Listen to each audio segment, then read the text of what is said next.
Salut les sorciers et bienvenue dans le deuxième épisode de la Pancine. Comme c'est un peu de circonstance en ce moment, on aimerait aujourd'hui tenter de répondre à une question qui nous turlupine. Que célèbre-t-on au juste à Noël chez les sorciers ?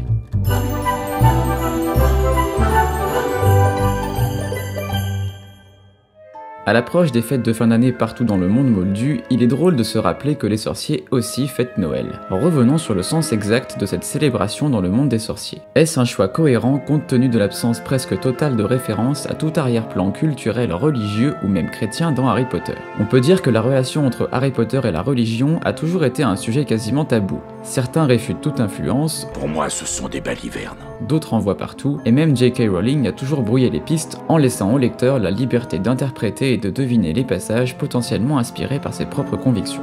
Le but de cette analyse sur la signification des célébrations de Noël dans le monde des sorciers n'est pas de démontrer quoi que ce soit, mais de prendre au sérieux le problème de l'influence au moins culturelle du christianisme dans Harry Potter. La Gazette du Sorcier n'a pas pour habitude de laisser de côté des questions sous prétexte qu'elles sont polémiques ou politiquement incorrectes. Et c'est dans cet esprit que nous allons mener notre analyse.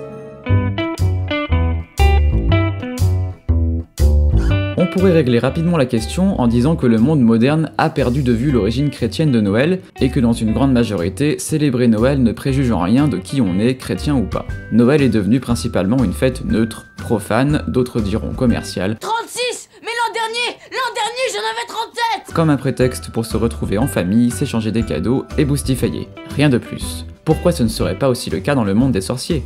Étant donné qu'on insiste beaucoup sur le caractère interpénétrable du monde moldu et du monde sorcier, cette hypothèse n'a rien d'absurde. Noël serait aussi laïque dans chacun des deux mondes et la famille, les cadeaux et la bonne nourriture auraient la même place. Sauf que ce n'est pas drôle de s'arrêter là. On oublie un point essentiel. On est en droit de se demander comment les sorciers en sont-ils venus à fêter Noël, à généralement l'appeler Christmas, alors que les sorciers ne semblent connaître ni d'Ève ni d'Adam un certain Jésus-Christ, connu traditionnellement dans le monde moldu pour être né ce jour-là. Ce qui est certain, c'est qu'au moins dans le tome 4, ce n'est pas Noël qu'on fête à Poudlard le soir du bal donné en l'honneur du tournoi des 3 sorciers, mais Yule, une fête païenne d'origine germanique qui célèbre le solstice d'hiver. Noël, tel qu'on le pratique actuellement, s'en inspire, étant donné qu'on en a repris nombre de traits caractéristiques comme les sapins, le hou, le gui, etc. Rien ne dit que cela soit vraiment Yule qui soit fêté chaque année chez les sorciers, mais cela irait dans le sens d'une meilleure cohérence d'ensemble par rapport à l'univers entier d'Harry Potter où la présence de la religion est quasi nulle.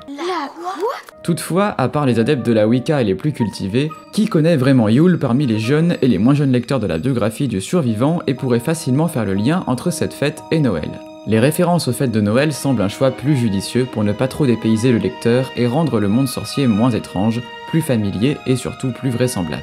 Ainsi, les sorciers adoptent nos propres habitudes, notre propre calendrier et nos festivités. Après tout, on peut très bien passer à côté de ce détail visiblement incohérent selon lesquels les sorciers fêtent Noël, sans pour autant que notre lecture soit gâchée. Ce n'est que lorsqu'on s'intéresse à la cohérence de l'univers de Rowling, quand on pousse notre lecture plus loin, qu'on le remarque.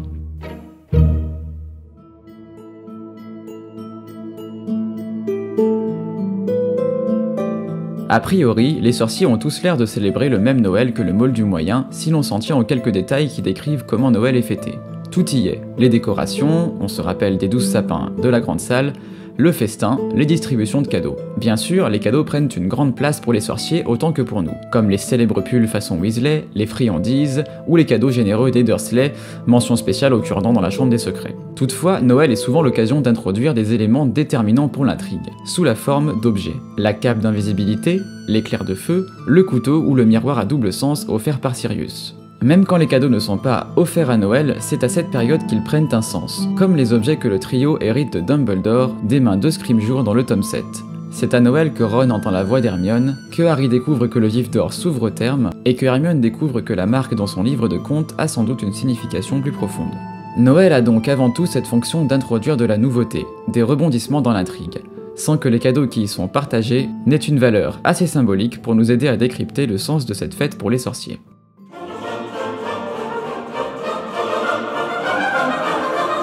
Au-delà des cadeaux, Noël a avant tout un aspect folklorique très marqué. Vous vous souvenez peut-être des décorations de Noël spécialement conçues pour le bal de Noël dans la coupe de feu, où des armures sont ensorcelées pour chanter des cantiques de Noël, quand Peeves ne s'y introduit pas pour chanter des chansons paillardes. Étrangement, elle chante « Il est né le divin enfant ». un chant très célèbre de la nativité. On doute que l'enfant en question fasse référence à quelqu'un d'autre que Jésus. Et non, même pas à la naissance d'Harry Potter le survivant, désolé mon vieux. Mais je suis l'élu. L'autre mention se trouve dans le tome suivant, aux 12 Square Grimaud, où Sirius chante un air visiblement sans rapport avec Noël, De bon matin, j'ai rencontré l'hippogriffe. Cet air est une variation d'un autre cantique de Noël, la marche des rois mages. De bon matin, j'ai rencontré le train de 3 grands rois qui allaient en voyage. Ce deuxième chant est plus nettement un clin d'œil, au même titre que les nombreux jurons que Rowling adapte à la sauce sorcière comme La barbe de Merlin. pour ne pas dire par tous les saints ou d'autres expressions plus marquées religieusement. Toutefois, le premier cantique est clairement une incohérence qui laisse entendre que l'univers chrétien n'est pas si étranger aux sorciers, du moins culturellement, alors que c'est le cas pour le reste du folklore typiquement moldu. Dis-moi, à quoi sert un canard en caoutchouc exactement? Oh,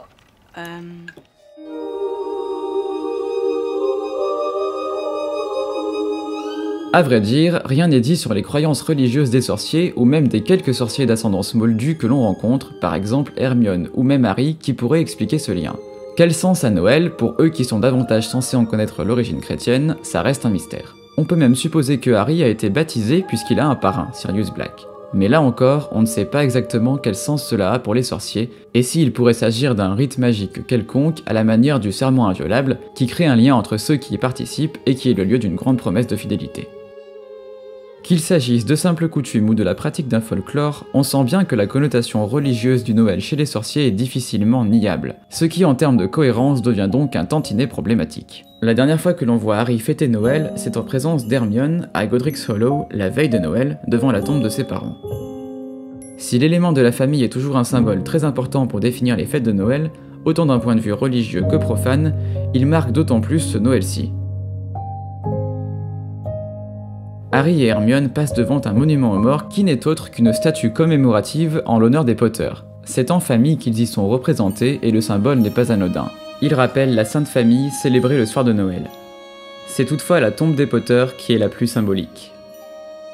Harry y lit une inscription en épitaphe « Le dernier ennemi qui sera détruit, c'est la mort », qui n'est autre qu'une citation tirée de la première épître aux Corinthiens de Saint Paul. Harry interprète faussement cette épitaphe d'un point de vue sorcier. Il y voit une devise parfaite pour des mange-morts, ce qui fait froid dans le dos de la part d'anciens aurores comme ses parents. Mais Hermione lui donne une explication qui n'a rien de profane. Elle y voit l'expression même de l'espoir d'une vie après la mort, d'une renaissance.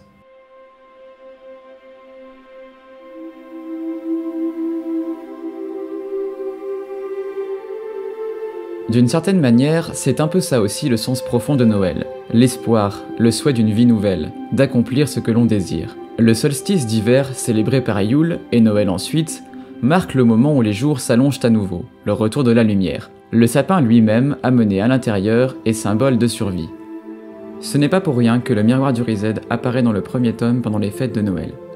Je ne montre pas ton visage, mais de ton cœur le désir. Si Noël a bien ce sens-là, autant chez les sorciers que chez les moldus, et même parmi les plus croyants d'entre eux, c'est peut-être qu'il s'agit d'un moment universel, qui rassemble tous ceux qui sont séparés, comme le miroir du Riséd lui-même. Ainsi, quel que soit le sens profond de la célébration de Noël chez les sorciers, et ce que cela nous apprend sur le lien particulier qui unit Harry Potter et la religion, ce qui est sûr, c'est que Noël est bel et bien magique que l'on soit sorcier ou moldu. Nous voilà arrivés à la fin de cette analyse. Cet épisode est une adaptation en vidéo d'un article rédigé par Lily Rose que vous pouvez lire sur notre site. Si d'autres questions sur le monde des sorciers vous turlupinent vous aussi, la pancine est là pour soulager vos esprits en ébullition. Si vous ne l'avez pas déjà vue, elle contient déjà un sombre souvenir concernant celui dont on ne doit pas prononcer le nom. Et l'équipe de la Gazette a prévu d'en déposer bien d'autres.